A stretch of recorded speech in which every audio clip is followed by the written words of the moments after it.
কলকাতা থেকে মাত্র 350 কিলোমিটার দূরে অবস্থিত বাবা বৈদ্যনাথ ধাম। দ্বাদশ জ্যোতির্লিঙ্গের অন্যতম বাবা বৈদ্যনাথ ধাম দেওঘর। এর সঙ্গে রয়েছে 51 সতীপীঠের অন্তর্গত জয় দুর্গা মন্দির। এছাড়াও মন্দির প্রাঙ্গণে 20টি মন্দির রয়েছে। মনে ভক্তি রয়েছে, বাবার মাথায় জল ঢালার ইচ্ছাও রয়েছে এবং 2-1 দিন ভ্রমণের ইচ্ছাও রয়েছে। কি করবে? চলে আসো এই দেওঘরে। সঙ্গে বাসুকীনাথ ধাম, ত্রিকুট পাহাড়, তপোবন পাহাড় ইত্যাদি দর্শন করো, ভীষণ ভালো লাগবে। হ্যালো বন্ধুরা, ওয়েলকাম টু ট্রাভেল অ্যাকোয়েন্টেন্ট চ্যানেল। আমি দীপঙ্কর। আজকে এই দেওঘর ট্যুর গাইড ভিডিওতে আলোচনা করব কিভাবে যাবে, কোথায় থাকবে, সঙ্গে গাড়ি থাকলে পার্কিংয়ের ব্যবস্থা রয়েছে কি, কি খাবে, দেওঘরের আশপাশে কি কি দেখার রয়েছে, দেওঘর যাবার সময় কোনটা ও আনুমানিক খরচ কত। এই ভিডিওতে যেহেতু সব কিছু দেখানোর চেষ্টা করব, তাই একটু সময় ধরে দেখো। আশা করি ভালো লাগবে। যদি ভালো লাগে তবে অবশ্যই আমাকে জানিও, না পারলে স্কিপ করে দিও। কলকাতা থেকে মাত্র একটি ট্রেনই রয়েছে, ময়ূরাক্ষী এক্সপ্রেস, যেটি বৈকাল 4:25 ছেড়ে রাত 12:35 দেওঘর পৌঁছায়। এছাড়াও ধানবাদ, দমকা, রাঁচি, বেনারস বিভিন্ন স্টেশন থেকেই দেওঘর যাওয়ার ট্রেন পাওয়া যায়। তবে দেওঘরের প্রধান স্টেশন হলো জেসিডি জংশন, সেটা প্রায় 7 কিলোমিটার দূরে অবস্থিত। কলকাতা থেকে জেসিডি জংশন যাওয়া ও আসার কিনে দিয়ে দিলাম, চাইলে পজ করে দেখেও নিতে পারো। ট্রেন বিশেষে সময় লাগবে 4 থেকে 6 ঘন্টা। জেসিডি জংশন স্টেশন থেকে বাবাধাম যাওয়ার অটো বা টোটো পাওয়া যায়। মাথাপিছু 25 থেকে 30 টাকা ভাড়া নিয়ে থাকে। রিজার্ভ করলে 120 থেকে 150 টাকা নেয়। আমি বলি, বাবাধামের ঠিক আগেই টাওয়ার চক ও ঘণ্টা চক এবং ঘুরঘুরা চক বলে জায়গাগুলি আছে। সেই স্থানে গেলে টোটো বা অটো থেকেই বহু হোটেল পাওয়া যাবে। এছাড়া অনেক বাস আছে ডাইরেক্ট কলকাতা থেকে দেওঘর চালু রেখেছে। সময় লাগে কিন্তু 9 থেকে 11 ঘন্টা।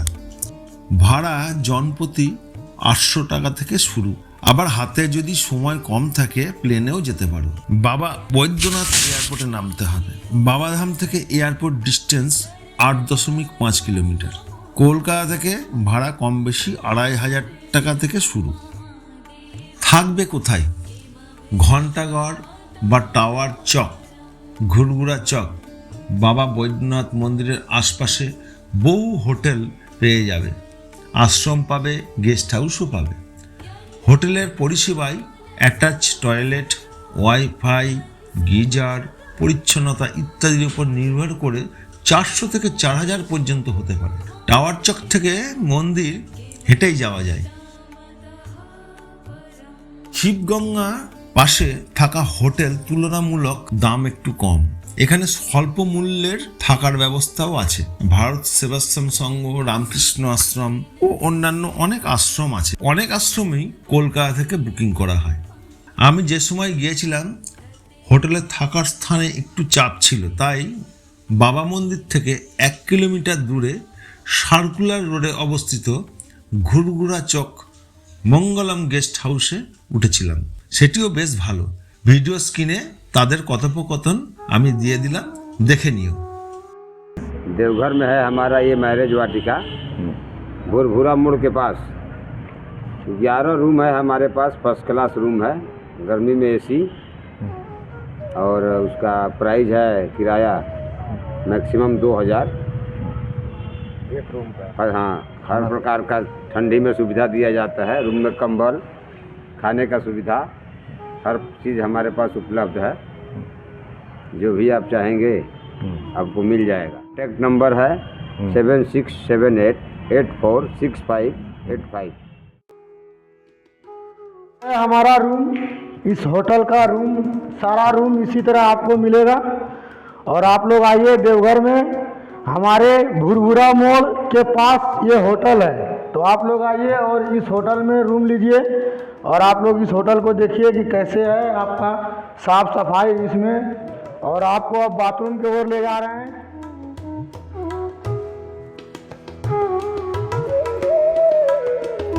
हमारा फर्स्ट फ्लोर का और ये है हमारा सेकेंड फ्लोर का। तो आप लोग देख सकते हैं ये भी रूम सेम आपको होटल में टोटल रूम सेम आपको मिलेगा इसी तरह।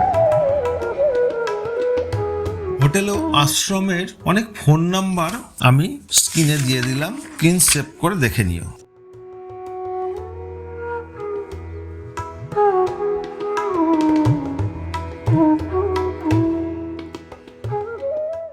দেওঘরে কি খাবে, কি কিনবে, এখানে ভাত, ডাল, সবজি, রুটি, চাইনিজ, সাউথ ইন্ডিয়ান খাবার সবই পাওয়া যাবে এবং সঙ্গে প্যারা তো আছেই।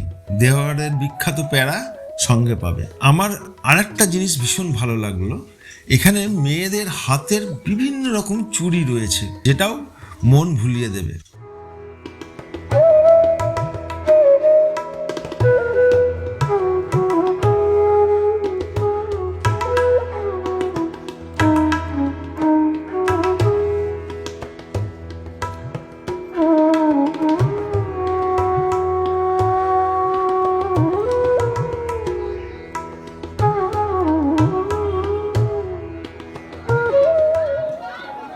দেওঘরের কিছু কাহিনী কথিত আছে, যেটা আগে শুনে নেওয়া যায়। দ্বাদশ জ্যোতির্লিঙ্গের অন্যতম বৈদ্যনাথ ধাম ঝাড়খণ্ড রাজ্যের দেওঘরে অবস্থিত। একই প্রাঙ্গণে জ্যোতির্লিঙ্গ, অন্যদিকে আবার জয়দুর্গা, 51 সতীপীঠ অর্থাৎ জোড়া শক্তির আবির্ভাব এই স্থানে অবস্থিত। এই মন্দির প্রাঙ্গণে আরো 20টি মন্দির অবস্থিত। কথিত আছে রাক্ষস রাজা রাবণ বর পাবার জন্য এই স্থানে উপাসনা করেছিলেন। মহাদেবকে খুশি করার জন্য দশানন একের পর এক নিজের মাথা উৎসর্গ করতে লাগলেন।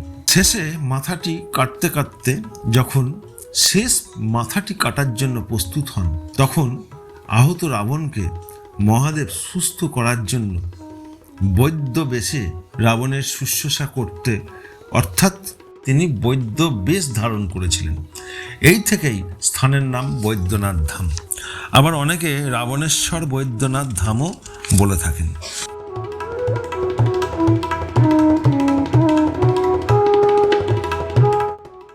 দেওঘর থেকে প্রায় 15 কিলোমিটার দূরে অবস্থিত ত্রিকুট পর্বত। এই পর্বতের বিশেষত্ব 3টি চূড়া অবস্থান করেছে, সেটা ব্রহ্মা, বিষ্ণু, মহেশ্বর নামেই খ্যাত। এখানে প্রাচীন শিব মন্দির সহ বাসন্তী দুর্গা মন্দির, গণেশ মন্দির, হনুমানজির মন্দির, নবগ্রহের মন্দির, কালী মন্দির, ত্রিকুটাঞ্চল আশ্রমও রয়েছে।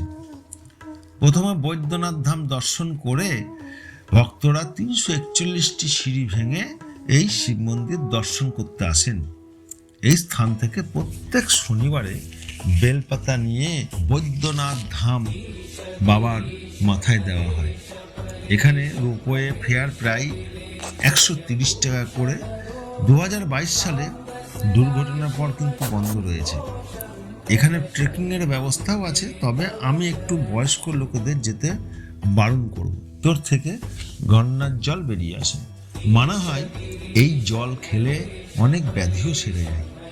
এখানে বাঁদরের উৎপাত ভীষণভাবে রয়েছে। ব্যাগপত্র, চশমা ঠিক মতো খেয়াল রাখবে, না হলে উৎপাতের পাল্লায় তুমিও পড়তে পারো। ত্রিকুট পাহাড়ের ভালোভাবে দেখতে গেলে একটি গাইড নিতে হয়। সে গাইডের খরচা আমি একটু বলে দিই।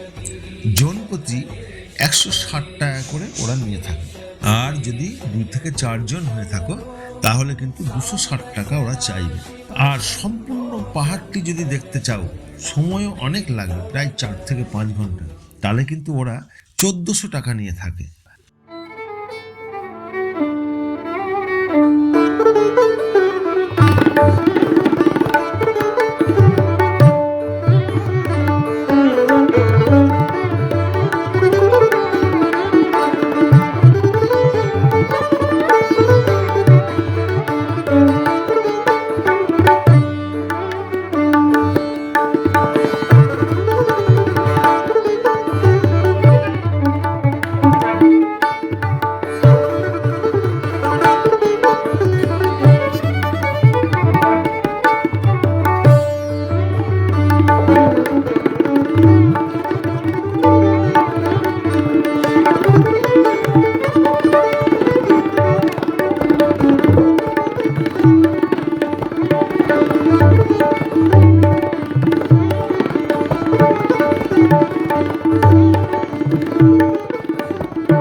কিভাবে ঘুরবে?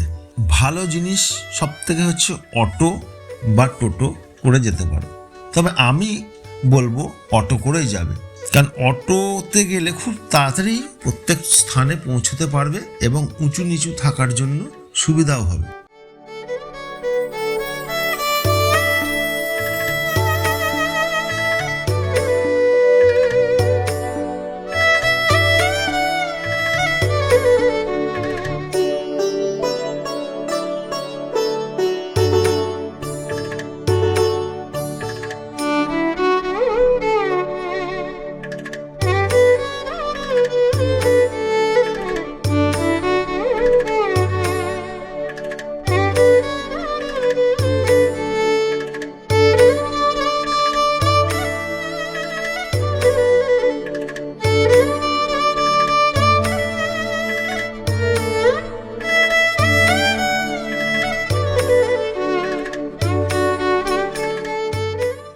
ত্রিকুট পর্বত থেকে প্রায় 15 কিলোমিটার দূরে অবস্থিত তপোবন পাহাড়। সিঁড়ি দিয়ে ওঠার সময় দেখতে পারো বরানন্দ ব্রহ্মচারী মহারাজের মায়ের সমাধি মন্দির, তা মায়ের গুহা, তপোবন আশ্রম মন্দির, শবরী মাতা গুহা, সীতা কুণ্ড, বরানন্দ ব্রহ্মচারী মহারাজের গুহা, হনুমান মন্দির এবং রাবণের গুহা। মানা হয় হনুমানজি হাতের কোড়ে আঙুল দিয়ে মেরে পাহাড় ফাটিয়ে দিয়েছিলেন। এই ফাটলের মধ্যেই হনুমানজির আকৃতি স্বরূপ রয়েছে। ওপর থেকে অপূর্ব প্রাণ জুড়ানো দৃশ্য দেখতে পারো। এখানে একটা কথা বলে রাখা ভালো, গাইড দাদারা উপরে নিয়ে যাবার সময় তোমাদের কিছুই বলবে না, সাধারণ সিঁড়ি ভেদ করে উপরে উঠে যাবে। উপরে উঠে গিয়ে দেখবে বিভিন্ন মন্দির এবং উপরের দৃশ্য, এবং তারা পিছনের দিকের রাস্তা দিয়ে নিয়ে যেতে চাইবে, মানে পাহাড়ের পিছন দিক দিয়ে আরেকটি রাস্তা আছে, সেইখান দিয়ে যদি তোমাদের আবার নামাতে চেষ্টা করে সেটা না যাওয়াই ভালো। আর যেতেও পারো, কিন্তু আমি বলবো যদি একটু বয়স্ক ব্যক্তি বা মোটা চেহারার কোনো ব্যক্তি হোক তবে যাবেন। যে সিঁড়ি দিয়ে উঠলে সেই স্থান দিয়ে কিন্তু নেমে আসবে। গাইডের চার্জ জনপ্রতি 100 টাকা হয়ে থাকে। এর পিছনের সিঁড়ি দিয়ে তুমি যেতেই পারো, কিন্তু ঘটনা হচ্ছে পিছনের সিঁড়ি দিয়ে যখন যাবে ওখানে গিয়ে দেখবে জঙ্গল তো রয়েছে, এমন এমন পাথর রয়েছে যে পাথরগুলোতে নামতে গেলে পা কিন্তু স্লিপ করার খুব চান্স রয়েছে, এবং ছোট ছোট গুহা আছে, সেই গুহার মধ্যে দিয়ে টোটাল শরীরটাকে বের করে নিয়ে আসতে হবে। আমার মনে হয় বাইরে গিয়ে এইরকম রিস্ক না নেওয়াই ভালো।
অজয় এ যে কিভাবে তপবনের ভ্রমণ করালো আপনাদের বোঝাতে পারবো না। ঠিক আছে, জয় শ্রী জয় শ্রীরাম। কিন্তু একটা ঘটনা হচ্ছে, এখানে আসলে সবাই কিন্তু মোটা মানুষ একটু অসুবিধা হবে, আর শরীর একটু ফিট হলে তবে আসবেন। এটা আপনাদের কাছে দেখা, এর নাম্বারটা আমি ইনবক্সে দিয়ে দেবো, আপনারা দেখে নেবেন। ঠিক আছে অজয়, বলে দাও। এখানে ঘুমলে আপনাকে পাহাড় দিকে মিলবে 11 গুহা 7টা মন্দির, সিঁড়ি দিকে চড়বে পাহাড়ি দিকে নামবে। এখানে যে যাবে গাইড নিয়ে যাবে, ঠিক না আছে। নিয়ে গেলে অনেক কষ্ট লাগবে। ঠিক আছে।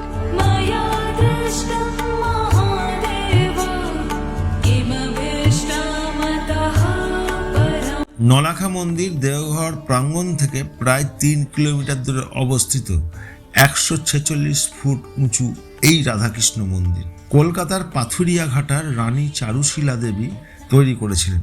এই মন্দিরটি সেই সময় 9 লক্ষ টাকা খরচ করা হয়েছিল, তাই এর নাম নলাখা মন্দির। মন্দির সকাল 7টা থেকে দুপুর 12টা এবং দুপুর 2টো থেকে 7টা 30 মিনিট পর্যন্ত খোলা থাকে।